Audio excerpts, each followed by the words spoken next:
The first thing was actually chocolate was originally consumed as a healthful, nutritious food by the Aztecs and the Mayans. It was not until the Industrial Revolution, with the addition of mass sugar and mass production, that chocolate started to become what it has become today. So that's why I set out on the mission to create COA, which the mission is to reimagine chocolate's healthful origins, right? So how did you finance this venture? And I remember when I just founded the company, I had a conversation with a VC, and that VC said, look, in this current landscape, especially fundraising, and when there's not that much money available, even less so for FMCG kind of B2C brands, bootstrap as much as you can, launch as you are still bootstrapping, etc. Because what unique thing I noticed about COA is that you didn't start off with your own sort of D2C website presence.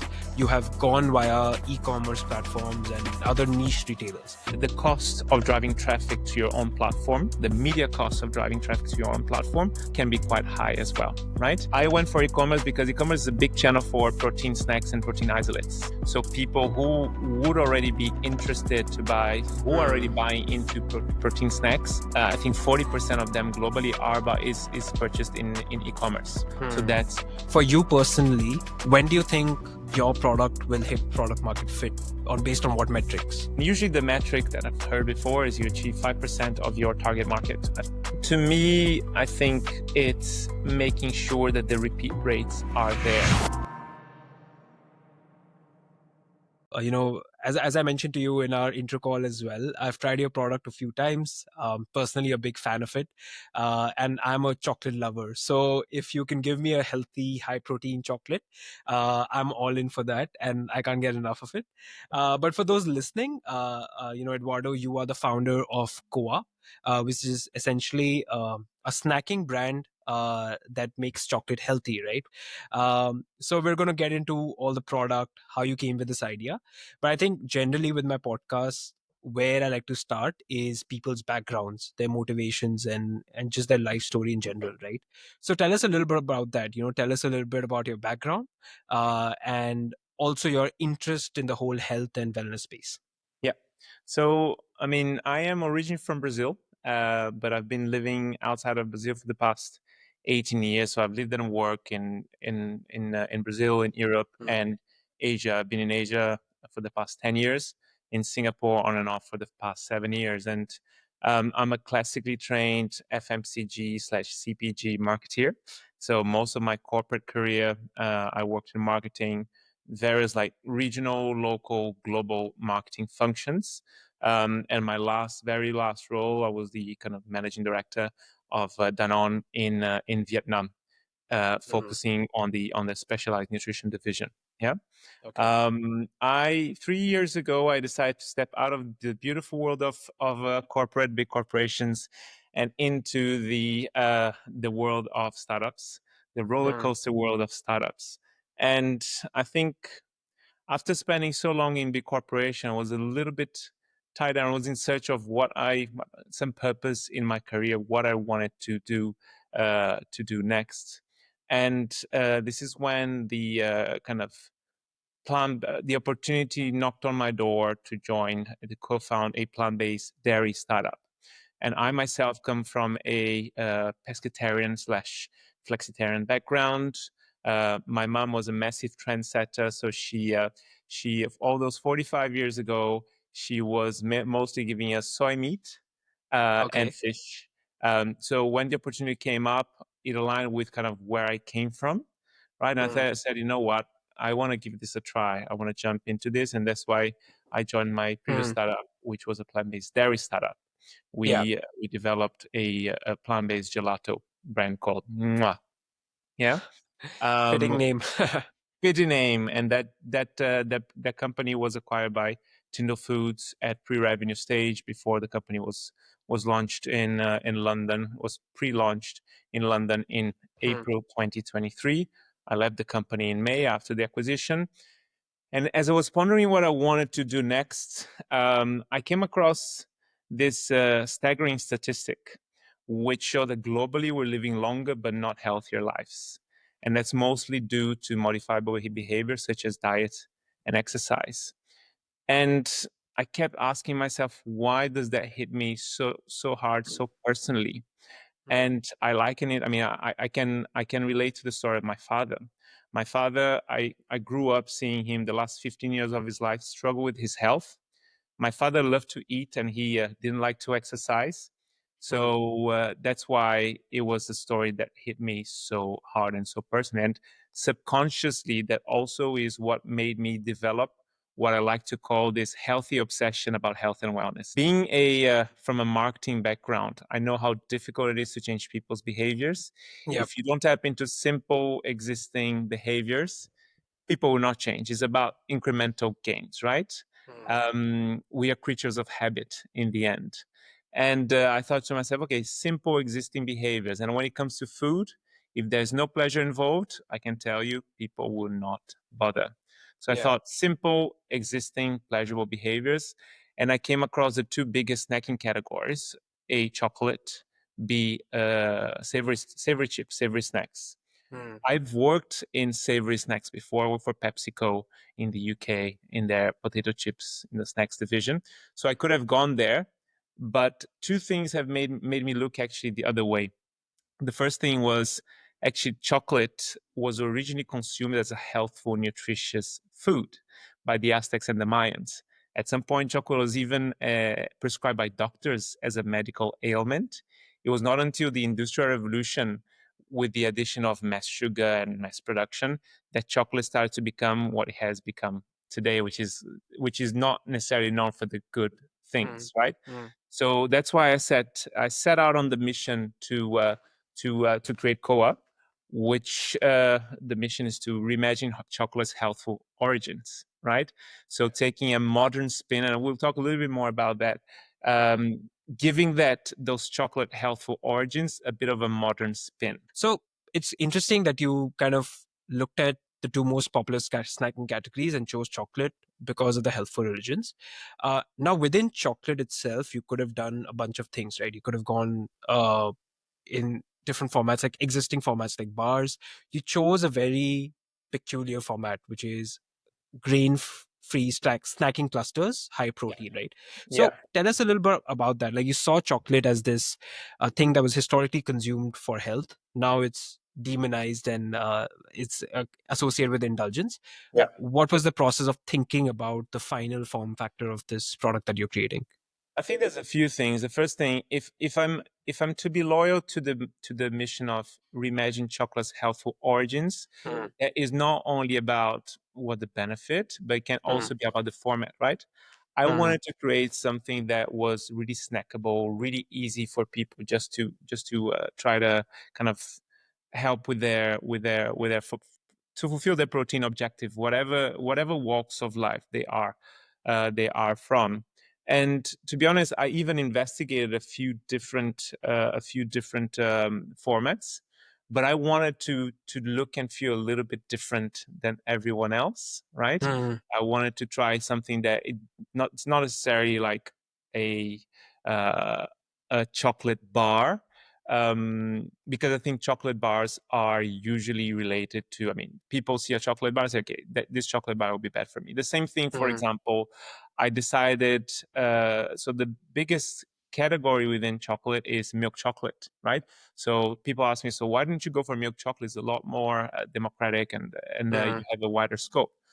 But there's a milk chocolate and health is a jarring concept, right? People do not associate milk chocolate to health, so that's why I went for dark chocolate instead, mm, which is a bit more associated to health.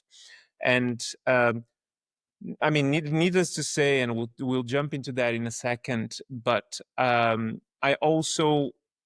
I had a very clear vision of what ingredient I wanted to use, and that is related to my previous startup. I remember when I co-founded Moi, I wanted to slightly go back a little bit to those kind of pescatarian, flexitarian origins. So I started mm, taking more plant protein sources. mm, Then I mean, I started to go back to taking more plant mm, protein sources. And that's when I came across a few very interesting ingredients. And the ingredient that I chose is the fermented soy. and Mm. we've experimented many different ways in which we could uh, play with the fermented soy. And Mm. the best way that we found as well, it was to find this very crunchy cluster snack, right? It, Yeah. it looks like, I mean, you've tried it. Yeah. 95% of people that try it, and I'll do a live demo for everyone. Um, they think it's nuts inside, or nuts, oats, and granola. I said, Mm. no, it's actually not, because the crunch is the main protein source. So you have Mm. these little nuggets Yeah. of chocolate. You bind to them, Clusters. Yeah. yeah, clusters, and then you see it looks like a little nut inside, and it's not. Yeah. It's a fermented soy. So Mm. we played with different ways of adding the fermented soy to the chocolate, and the best one that we found, with the most interesting experience that we found as well, were these kind of bite-sized cluster snacks. Mm. And Very we also interesting. did a little bit of work. Okay, what is the, because I remember originally even these were a bit too big, so people had to like have a couple of bites, and in the end we settled for this very small, which is just put in your mouth, pop it in your mouth, very snackable, very, think about that mid-afternoon kind of mindless snacking, and it's Yeah. very easy. It's like, it's almost like chocolate popcorn in a sense that, it's like that size, which is like just pop, pop, pop, and you can go through the whole bag. And I think it's meant to be, a person is meant to go through the whole bag as at once, right? The serving size. Yes and no. And that's a great Hmm. question, because I when I did some research to validate Hmm. the value proposition, I didn't. I know that at least for the in the for women, Hmm. 85% of women, they don't go through the pack at once, and this is why I chose to add the little zipper at the Resealable. top.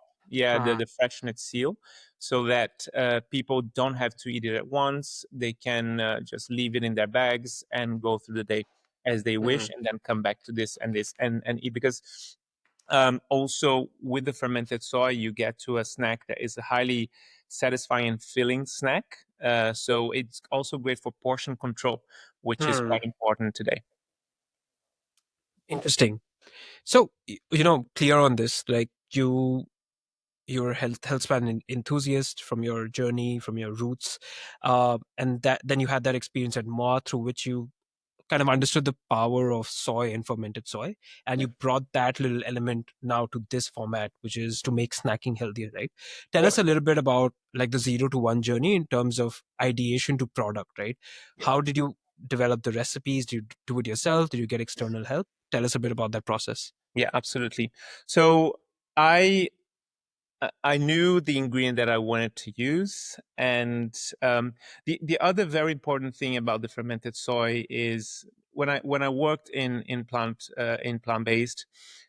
I mean, of course, I think the sustainability aspect of Mm. plant protein sources is great, but what less people know is that the bioavailability of plant protein sources, which is the way that the body absorbs and digests the Mm. body of plant protein sources, is by and large lower than animal protein. Yeah. Mm. So with the fermentation, you get that bioavailability to a higher level, comparable to that of animal protein sources, Mm. Mm. which is what for me was very, very important. Because when I was trying to cut back on animal protein sources, for example, I was having tofu, and I knew that tofu A had a lower protein content than chicken, and the Mm. bioavailability of tofu was not as good as chicken, right? Mm. For me, the fermentation plays that role in terms of the sustainability, not only in terms of the sustainability, but also about the effectiveness, because not all protein are created equal, right? Yeah.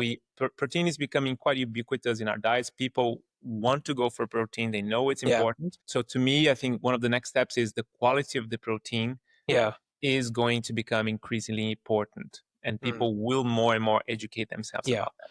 And okay, so you basically figured out that if we were to use fermented soybean, we can get that. We can, what you, as you mentioned, right? Sustainability is one angle, but then a real problem was how good the quality of the protein is, and you figure out that fermentation is the way to solve that. And so you need to use cocoa, you need to use the fermented soybeans. So from that angle, from that point, like how do you get to commercialization or Yes. production? Yeah. So that's answering the original question that you asked me. Yeah. So I'm not a scientifical guy, right? Yeah. So I brought in a chef, a Singaporean chef, Mm, Chef Daryl Neal, which helped me immensely bring my vision to life and also put mm, his own spin into it. So I think putting these ingredients together have never been put together before. Of course, offered quite a few different challenges across the journey, right? yeah. So it took us, I mean, from founding the company to launching the product, it took me 1 full year to get there. Yeah, Mm, because again, putting these ingredients together, getting the right texture of the fermented soy was the first kind of hurdle we wanted to go through, because that was very much fixed. The quality of mm, the ferment the ingredient was fixed. So how can we get to the right level of crunch? And secondly, once you put that crunch together with the chocolate, there's a lot of things that happen, right? Chocolate can be, I mean, fermented ingredient can be very sensitive. Chocolate can be very sensitive. The yeah. two put together, it can be quite sensitive as well. And we're still learning through that process. There's Mm, still, I mean, this is my MVP, right? okay. I'm collecting a lot of insights to all the sampling that I'm making and consumer feedback online to make sure I keep improving the product experience and also add some new flavors. I see. So, yeah, I'm glad you clarified that, that whole process. I think because a lot of people, they think that you have an idea today and then you can commercialize it ASAP. But as you mentioned, right, especially if you're doing something innovative, it can take 1 year or even more in some cases to actually bring that product to life. Now, you mentioned you're still in MVP phase. So, in terms of production, are you doing it yourself at a small commercial facility? Are you outsourcing it? How are you doing that? No, I think part of the way as well, not only cracking the right recipe, but also finding the right partners. And I've decided to go through an OEM or co-manufacturing partner route today. Hmm, hmm, Um, I think first it was the process of finding the right chocolate that we wanted. hmm, So we scanned for the right chocolate in across the entire Southeast Asia. So we scanned Indonesia, Vietnam, Malaysia, Singapore. hmm, So it was the right combination of the quality of the chocolate, the how the combination of the chocolate and the fermented soy work together, and of course, function of the right agility and speed that each partner could provide to us, and hmm. that's how we settle up from our production in Vietnam. The other thing, which is quite interesting, you would not necessarily associate Vietnam to cocoa, right? You associate Vietnam with coffee, right? There's Yeah, always the good Vietnamese coffee, the but egg we're coffee actually, and stuff. Yeah. yeah, exactly. So we are actually sourcing our cocoa from the same place where the good coffee from Vietnam comes from, which are the Central Highlands of Vietnam, which Hmm. is a beautiful part of the country that most people don't know actually. Yeah, yeah. I believe Vietnam chocolate was very not known, and to date probably isn't. Like people think that it's all coming from Africa, which it is, like the bulk Seventy production. But percent comes from Japan. yeah, yeah. But like I think Maru was one of the first few brands that has really put Vietnam on the market. So, and I've Yeah, tried a bit of that chocolate, and I have to say, like I've tried chocolate from various regions. yeah, Vietnamese chocolate is one of the most unique yeah, and exactly. premium chocolates. Yeah. And and I mean, I thank Maru because A, they have a beautiful brand, and Yeah. I'm a fan, Yeah. and B, they put Vietnamese chocolate on the map, so it helps Yeah. me as well whenever I'm talking to someone. It's still not as popular as other markets, for example, especially Indonesia is the biggest manufacturer of cocoa in the region. Mm, But some people still already say, "Oh yeah, I like Vietnamese chocolate. I like Maru." I was like, "Yes, this is it. yeah. That's exactly it." What I love about the chocolate, it has this fruitiness to it that I Mm, don't find in chocolates in many other countries. So that there is this element of kind of, it's a little bit of a different chocolate that appeals to the taste of the people living here in Singapore. very interesting. Like even like people just see the ingredient and assume that it's all uniform, but actually the Yeah. sourcing, that's where the sourcing and the importance of sourcing comes in. You Exactly. mentioned that you're working with this OEM provider, right? And just a follow up question there, because a lot of the people listening to this podcast might be thinking of outsourcing their manufacturing, whether that's for a beverage, whether that's for a food product like yours, right? So when it comes to finding the right OEM partner, outsourcing partner, what are few things that are important, right? How do you convince a really good manufacturer to work with yourself to show them the vision? I think first of all you have to uh, I would say there's the point of my background in big companies helped me already Mm, start engaging with people because say, okay, this guy is not just coming from nowhere, right? He comes from a business background, so there's that element of credibility that was brought mm, into the discussion. So that's the first thing. I would say that for a small startup that wants to start, you need to find the right partner that will go to war with you, right? In that journey, I did speak with a few more established, bigger, more established manufacturers. I think the OEM that I work with, they have been in the Vietnamese market for a bit, but they're much smaller, more nimble, more agile, right? Because what oftentimes happen is if you work with someone that's very big, you will never become that company's priorities, right? mm. Yeah. You will always be relegated to, okay, well, whenever we have time, we can help you. Whenever you find someone who really wants to grow with you, Mm, again, that partner will become a clear partner. They will be agile, they will want to make it happen. mm, And of course there is that kind of, they have to believe in your vision. mm, And I think they bought into the vision, or into what I wanted to do from day one, and that's super super important. Yeah. And I think if I reflect back, having managed, like for example, it's the first time I personally work with an OEM. yeah. uh, I mean, my previous startup, we were just about to start, but it's the same thing with when you're working with distributors, right? And I work with distributors, with small distributors that I managed, and big distributors. The big distributors, very sophisticated, very how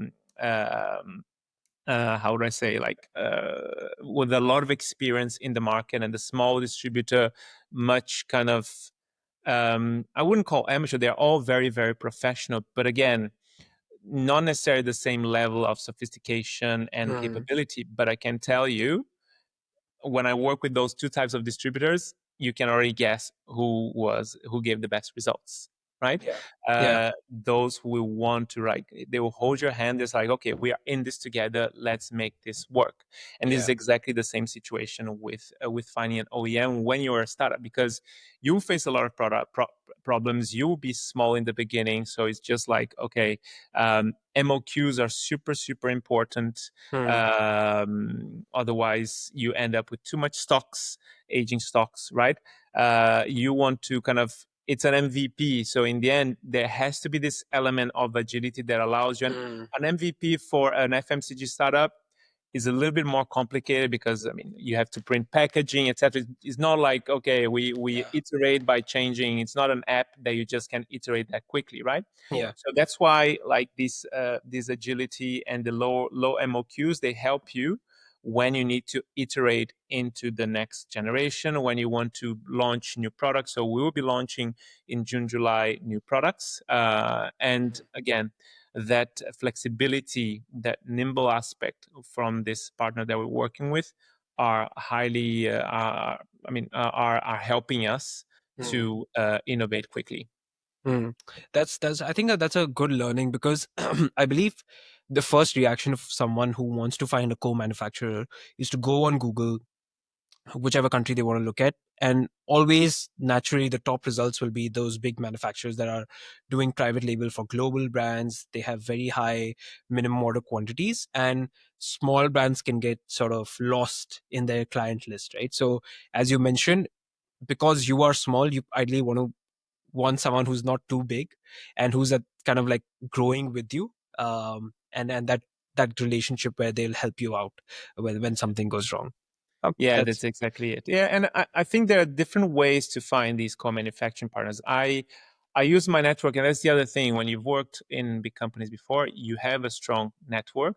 So I Hmm. reached out to different people in my network, and different people led me to different kind of potential co-manufacturing partners. So I had a kind of a few different ones in a few different countries, and in the Hmm. end, I narrowed down to this one partner, which is the one that I'm working with today. Hmm. I see. So you figure out your hero ingredient. You work with a professional chef to convert that ingredient into product. You streamline your sourcing, decide the cocoa you're using, and you find a manufacturing partner, right? So you're already quite close to launching the product. Now, from there to launching the product, what I want to speak about is, because you can have the product, you can have the prototypes, but you need to order the packaging, order your first run, right? So how did you finance this venture? Are you completely financing this yourself? Did you go in the market to raise funds? Tell us a bit about that. Yeah, so I got to launch stage almost fully bootstrapped. And I Mm, remember I had when I had just founded the company, I had a conversation with a VC. Again, early days, I was not trying to raise money from a VC at that point. Still, it was way too early. And the VC said, "Look, in this current landscape, like especially fundraising, and when there's not that much money available, much even less so for FMCG kind of B2C brands, mm, bootstrap as much as you can, launch as you are still bootstrapping, etc., etc." So I took that advice very seriously. I only started to, and I raised funds from a couple of angels, just as I was starting to launch. So I got to like 1 month before launch stage, only bootstrapped, and then for launch, I started tapping into angel investor money. mm. I see. Okay. And was this angel investor money also leveraging your contacts from working with the previous startup and all, or did you just completely, it was a blue ocean for you? I think it was a no. In this case, I'll, I think that there was when I was trying to fundraise, there was still a little bit, still to this day, a bit of allergy towards plant-based startups. I think there Mm. was a bubble that burst Yeah. in the beginning of 2023. So I guess that specific kind of set of potential investors, they were like, even though this is not, and it's quite clear to me, the center of my value proposition is health. That's the core of the value proposition, and it happens to be 100% plant-based as well. Yeah. Mm. To me, plant-based is important. In this case, it's not a must have, but it's quite important. Yeah. Mm. The health aspect is always at the center of it.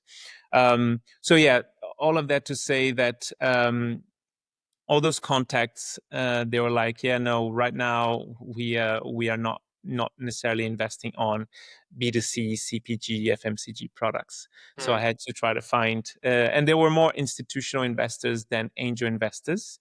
They're more VCs. So, and I was not looking for VC money Mm. that early on the journey. So Yeah. I think I branched out to my network to kind of other ways in my network to try to find the right angel. Yeah. So, on that more, if just to double click a bit on that, right? Because a lot of FMCG, CPG is notorious for, having sort of high startup costs as opposed to, let's say, a tech or a SaaS product. um, and a lot of first time founders might want to tap into angels right at the start along with bootstrapping. So if I'm a person who's starting this new FMCG brand, how do I go about sourcing these individuals who will take a bet on my company pre-launch stage, right? Is it LinkedIn? Is it some sort of platforms? If you could shed some light on that. I've tried a few different ways, and in the end, it was more to my network. Who in my Mm, network knew some potential angels? mm, Um, I've tried the kind of angel platforms. To be honest, it didn't do much for me. mm, I've tried cold LinkedIn messages for angels. Yeah, I've tried a couple. Again, didn't get to. I didn't manage to convert any of them. mm, And it's quite interesting. Just a little anecdote here. When I launched my first when I co-founded Moi, I remember the moment I changed my title to co-founder plant-based dairy startup, I had at least 3 or 4 VCs saying, "What are you working on? Do you need investment?" And we didn't need investment back then. On this one is exactly the opposite, right? Because it's after the bubble burst, when companies are not necessarily, I mean, the interest for VCs to B2C consumer brands is less. So it's me trying to knock on people's doors instead. It's Yeah. it's a very different dynamic The versus before. tables have turned. Tables have turned completely, and it's still quite. I mean, we're still navigating a difficult reality for CPG brands, Yeah. which is, I mean, it is what it is. So you have to try to find your own ways around it. Mm. Yeah. Understood that. So my takeaway from this is angel investors right now in the current environment for CPG brands might be hard. And this is in line with what I've been reading and speaking to other people as well. But as much as possible, try to tap into your network. Go for those kind of cold intros from whoever you can. Be shameless in that because Exactly. these platforms might not be of the most help, at least in the current environment.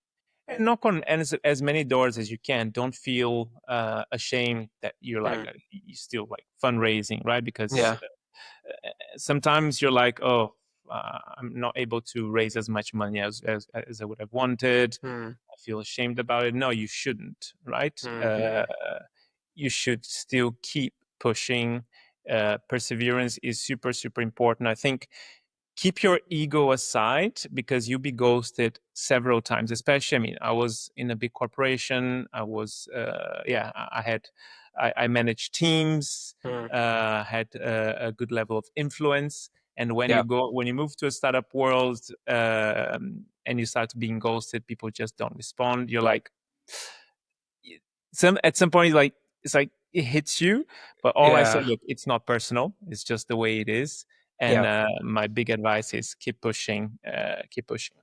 Yeah, no, that's thanks for being candid about that. And definitely when you go from that environment to managing teams, people, and then having knock on doors and face a lot of rejection, that surely could be a lot challenging, right? But that creates like a really good segue for my next line of questioning, which is about, so we've understood the process of you getting to the product. Now it's about go to market, right? How do you distribute this? How do you get this in the hands of people?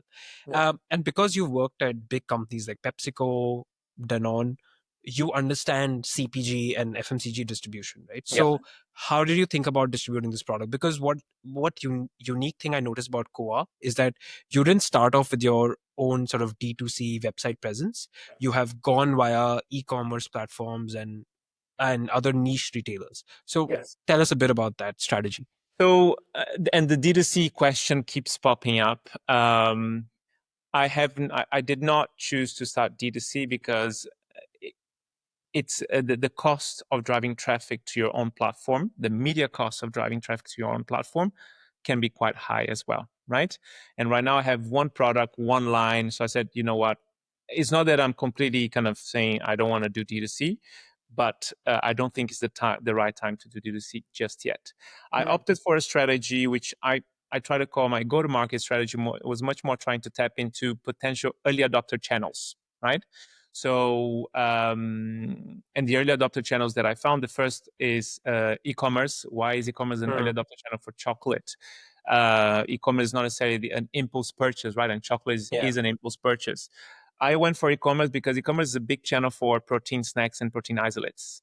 So people who would already be interested to buy, who are already Mm. buying into protein snacks, I think 40% of them globally is purchased in e-commerce. So Mm. that's why I said, okay, I want to try e-commerce because it means that my targeting will be a little bit more effective than Mm. just going to broad. That's the first. The second one is kind of the fitness channel, which is not surprising necessarily, and this is where Yeah. I think you've discovered indirectly about COA, right? Yeah. Um, and I think here I don't have to explain too much why it makes Yeah. sense. But even within the fitness channel, I find that different sub channels they do better than others. So yoga and Pilates studios, for example, it hasn't done much for me. neighborhood gyms like CrossFit gyms, they are doing a lot better for me. So I think it also there you also have to de-average the sub channels. Mm, I'm also trying what I'm calling a bit more creative channels. So subscription services. So I'm listed at mm, YOLO Foods, right, which is one of the yeah. biggest meal subscription services in Singapore. And for me, the rationale there is people buying through those meal subscription services. They are not willing to compromise on taste, right? Because they are asking someone else to prepare their food, Mm, and they want to be healthier, right? mm, They're counting their macros or you name it. And this is exactly the audience that I want COA to go yeah. for, right? Yeah. I don't want people who are willing to compromise on taste, because with chocolate you either go big or go home. And I think the last channel is office pantries. So COA is distributing a few office pantries Mm, across the city. I'm trying to expand that. mm, So these are what I'm calling my early adopter channels. And in that journey, I've also been successful at getting into little farms, which you may call an early adopter channel as well, which is yeah. the biggest premium grocer in Singapore. They have 7 stores in Singapore, and it's a brand that I personally love, and I'm a shopper of theirs. Yeah. And I managed to get in as I won a competition, a global competition sponsored by Nurasa, the Temasek Mm. Food Tech Innovation Arm, and the prize was to get listed at Little Farms. So I'm glad because this morning I was sampling in their stores. The sampling has been really successful. The conversion from people who sample to people who buy the product is quite high. So it proved to be the right place to be at this time. I was at Little Farm yesterday and I saw your product, and you've managed to get some decent shelf space as well, like right near the counter. It's like at eye level. A pity Yes. I didn't come today, otherwise I would have met you there. We could have Yeah, probably. you know what's The, interesting? I have been it was not. I mean, and Little Farms has been a fantastic partner. But even in stores where the product was not like churning, not selling Mhm, well, I was like, I know that store has potential. I'll give you an example: the Holland Village store. I was like, the shelf positioning was not the best, and the product was just not selling. I was like, I will do sampling there, and I will show that this product works for that audience. mm, And I think it's still my second best sampling to date. And that allowed me also to say, guys, I mean, the product turns whenever I yeah. sample the audience that goes to that store. They really like the product, so I build my case to get better visibility, and there are Mm. always great partners say, yes, we understand and we believe that the product has a great potential. Yeah, and this is an other important aspect that you just mentioned, right? Because when you go to offline retail, so firstly I think just on your overall strategy, I think it's very unique, because a lot of founders these days, they think, okay, I'm going to do D2C, and I'm going to have this blue ocean strategy where I'm going to run performance ads, see who comes to my store, and then figure out my customers. For you, you've completely flipped the switch, which is like, I already sort of know who the customer I want to target is, and this is where my customer sits today. Let's go out there, get the product in hands, do the sampling, get some early sales. So I think that's quite a great strategy, right? Before you actually go D2C. Um, on this offline piece, like one of the challenges, as you mentioned, is you can get into a retailer, but they might not necessarily put you at eye level, like you somewhere in the back of the corner shelf, and so it can give you a wrong signal that your product isn't working out, right? So how, and because of you having that experience in PepsiCo and Danone, like how does one manage that? What do you do with these to get prime retail space? I think I'm not. I mean, I'm willing to invest in the account, Mm, because I know the shopper from Little Farms. They are. I mean, and the shopper with COA, they are the same, right? mm, Um, and so I'm willing to even make the investment on the account. How can we work together mm, to invest? I think you have to do that.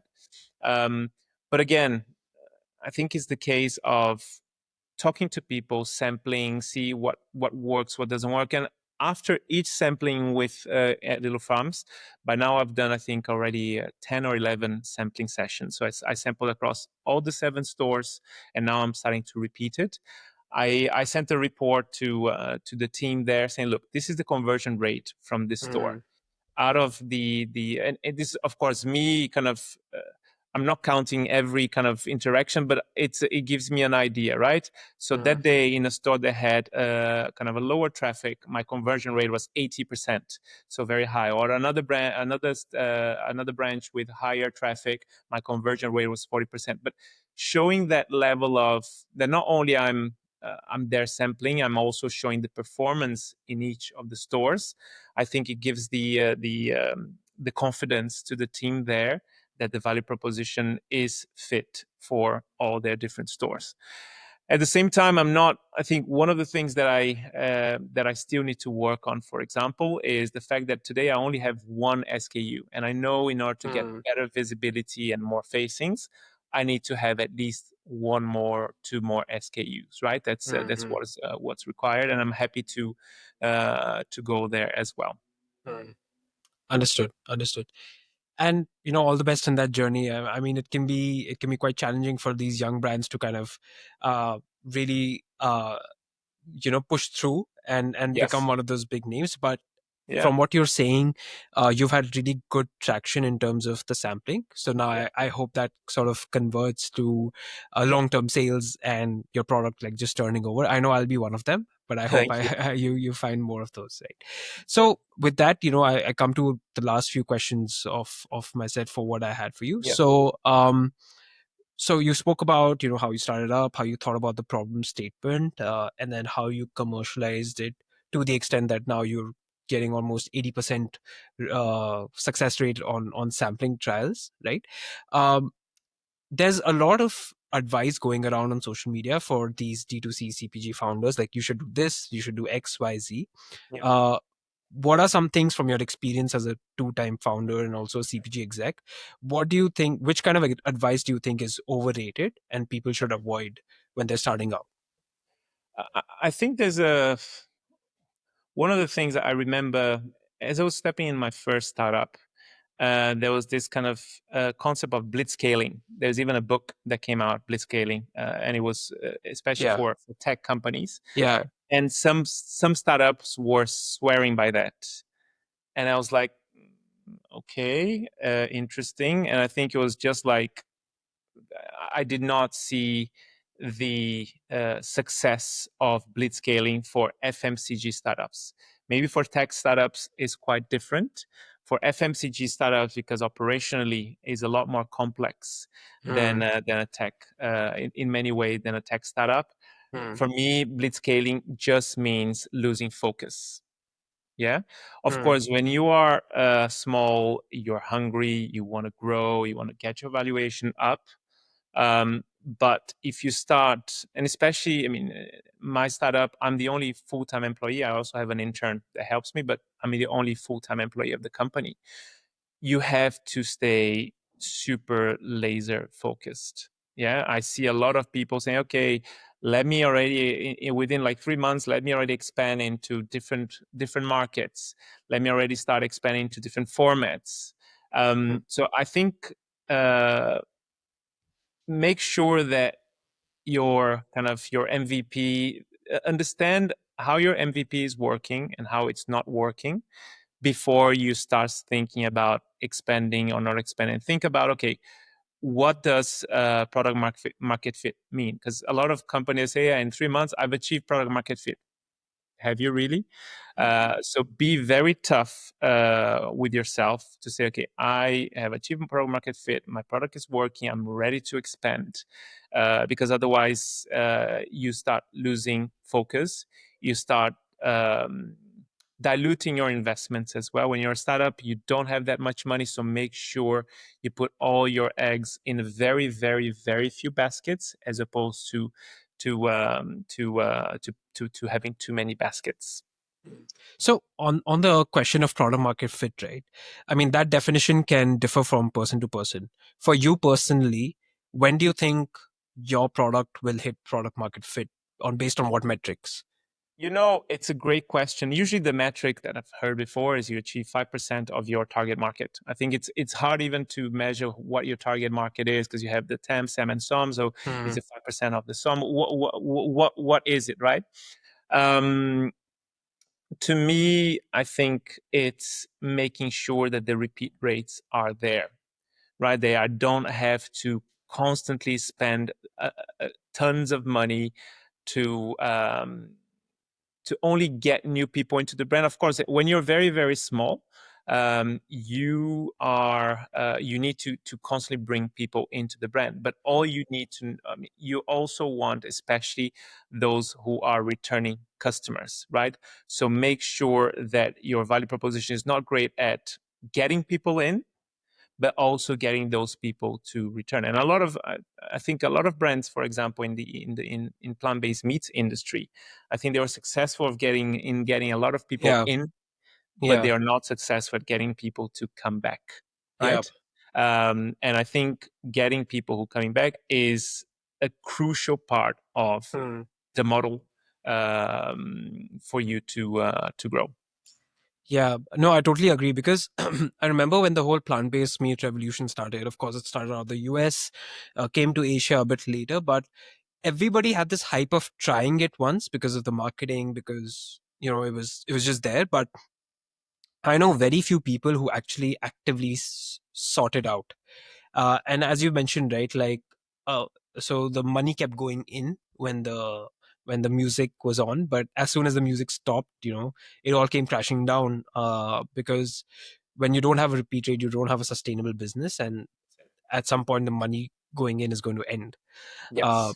so I think that's quite an important thing for people listening to the podcast Yeah, to. and make sure. I Yeah. think it's important to make sure that you find, even if your initial audience is not the biggest of groups, make sure you find those guys that are repeating you and understand why they are repeating you, right?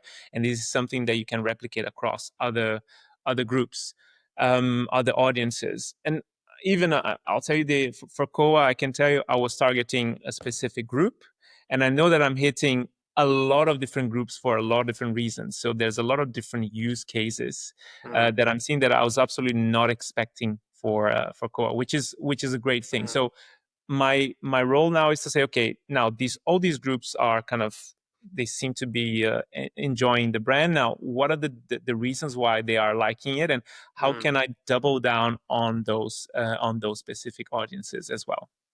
So double down, you mean from a content and a marketing perspective? Correct. Okay. That's it. Yeah, exactly. Yeah. Okay. And even if there's a channel that all of a sudden you were not seeing before, just go there and try it.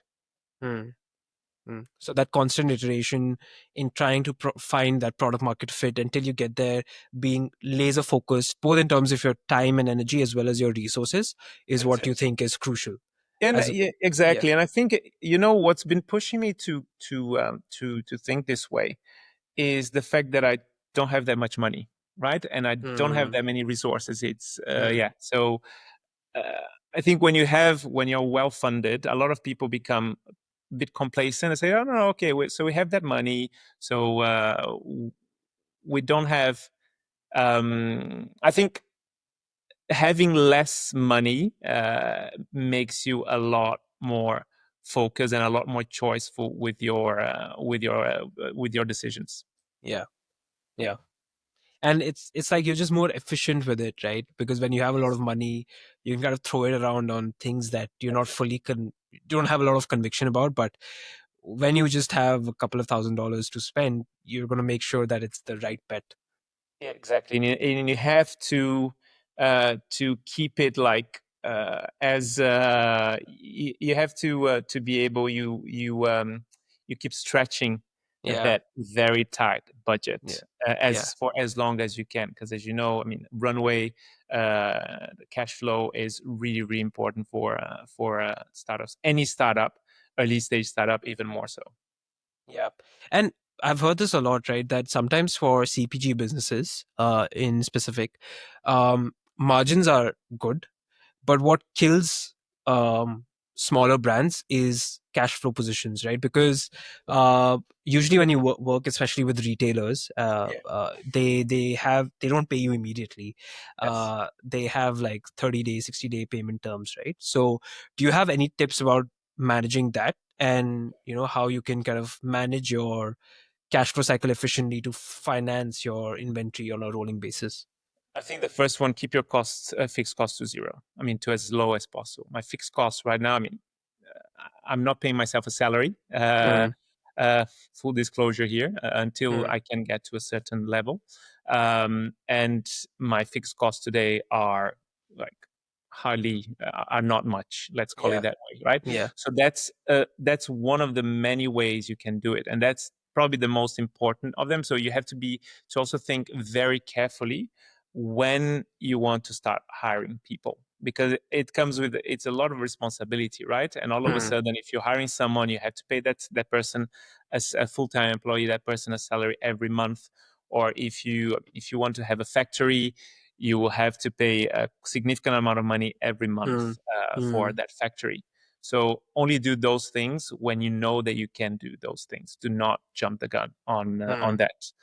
And you indeed, I mean, working capital is real, right? Yeah. Is important. So you always have to factor in, because every people ask us, talk about, okay, are you profitable? Are you not profitable? It's not necessarily only about that, right? Mm, You know that, I mean, you have to place a PO for an ingredient 1 month before production, and then production happens, and then 15 days after you have you receive the goods, and then you sell another 15 days after, and then you get paid only 30 days after, or 1 to 2 days after, 2 months later.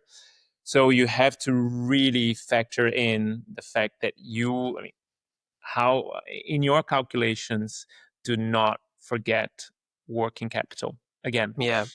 whenever you do your projections of how much money you need, I think some people, some first founders might overlook that. Mm, And that's yeah, that you are in for a bad surprise if you do. yeah. I think essentially, if you're running the sort of business model that you are running, and a lot of CPG brands are running today, which is an outsourced manufacturing model, Yeah. the initial capital, I'm assuming the bulk of it is essentially working capital, right? Because you've already kind of paid for the packaging and initial conceptualization. But after that point, it's all just working capital and cash management in a sense. Did you grow your Yeah, top line? and I think, look, the dream of every startup is to keep, from a marketing perspective, because within that, the marketing costs sometimes at the highest cost, right? Mm, Within that, you have to keep your, I mean, if you can do as much organic as possible, right? What I'm doing, I'm experimenting with a couple of paid kind of activities here and there, but they are very small. And if I don't have the certainty that paid will give me the ROI that I am after, mm, uh, I would not do it. Right. mm, So I think experiment before you make any big investment on paid advertising or even influencer marketing, for example. Just experiment as much as you can, and mm, that's the other thing that I'll tell mm. founders to do. So in summary, keep your fixed costs extremely low till you have decent traction, decent revenue. Uh, Put working capital as a real concern in your projections to understand how much money it'll cost. And three is be very, very targeted. Even if you're running a bit of marketing, whatever you're doing, make sure that it's going to get some return. Otherwise, if it's not, just kill it because it's just driving up your costs. Yeah, because I think a lot of founders, they say, look, they are very proud, say we're doing everything organic and etc. But and which is all fine if you can run on like 100% organic, that's amazing, good for Mm, you. But I would not just avoid some paid advertising just for pride reasons, right? mm, I mm. say no, no, no, we don't do that. We don't Yeah, do yeah. paid. No, just try, give it a try, and see how it works. And if it works, Mm, look, I come from a marketing background. mm, I know if you make the right investments, it mm. works, right? Yeah, yeah. Totally, totally understand. And yeah, you never know what you don't know if you're not in a channel or doing a particular activation. Like you might be very good at organic marketing, but if you're leaving this out, you might be leaving money on the table. So as you said, right, experiment, see if it works out or not, and then take a call. Exactly. No, thanks for that. And that's, I think, great learning for anyone listening to this podcast. Just a final question for me, and this is more on the fun side of things, right? So you spend years and years at these big sort of corporations, some of the biggest CPG companies in the world. And now you're on the other side where you're founder, you're doing things on the ground, sampling yourself, delivering yourself, everything.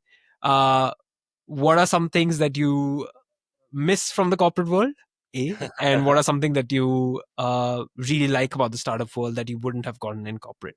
Yeah, I think the one of the things that I love the most is solving problems that I really want to solve. Sometimes I think sometimes in the corporate world you're so like there are like layers, like decision making, layers of decision making, presentations to be made, and sometimes it leaves you less and less time to do things that you really to solve problems that you really want to solve Yeah. versus how can I make sure that that person will agree to my project or that I can drive that decision and all the politics, right?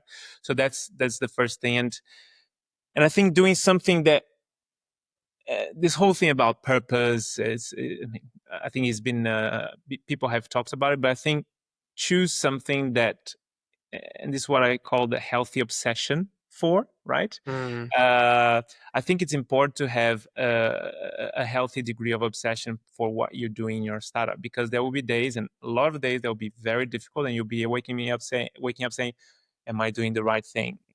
Am I going in the right direction? Is this working? It will feel like the universe is conspiring against you in yeah. many, many ways.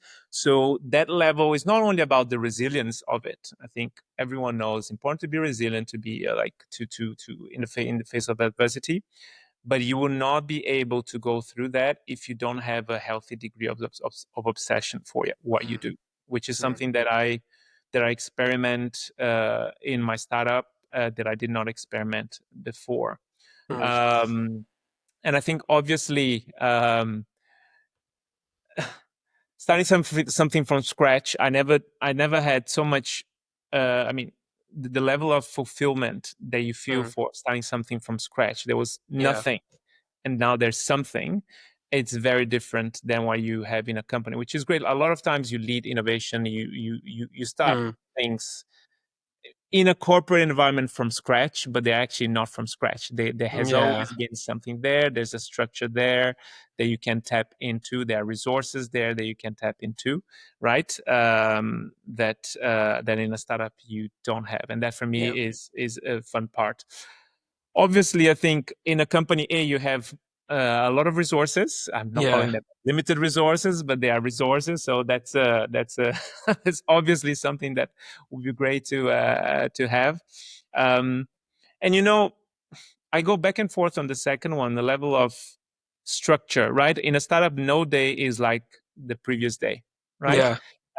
Which is, I mean, there's an element of fun and exhilaration of it, but sometimes you're like, I think this kind of um, almost what to expect when you are in the corporate world.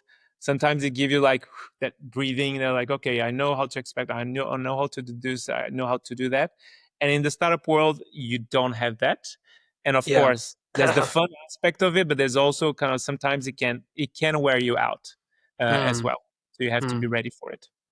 Yeah. No, thanks for that perspective. Because I mean, I interview a lot of people who are building, really exciting companies like yourself, like COA, right? But they happen to be super young people that have not had that much experience in corporates, right? They've come into entrepreneurship fairly early in their working life. Yours was the first case where I'm interviewing someone who's been there, done that, climbed the corporate ladder, and then switched. So I wanted this kind of perspective, and really interesting to see, those angles about ownership, and solving problems you want to solve, as opposed to um, just playing into the hierarchy of the corporates, right? So Many times in corporate, you're trying to solve problems that your boss not needs to solve so that you can get him promoted or her yeah, yeah, promoted, right? yeah, yeah, yeah, And yeah, those things I think you definitely don't have in a startup setup. yeah. Yeah. No, that's a refreshing perspective to hear. Yeah, and with that, I've come to the end of the list of questions I had for you, Eduardo. But thank you so much. This has been great. Some real raw learnings from someone who's building this really exciting brand from the ground up. I continue to be a consumer, and I'll link all your social medias as well as your website in the show notes, so that anyone listening to this can go check you out and support you.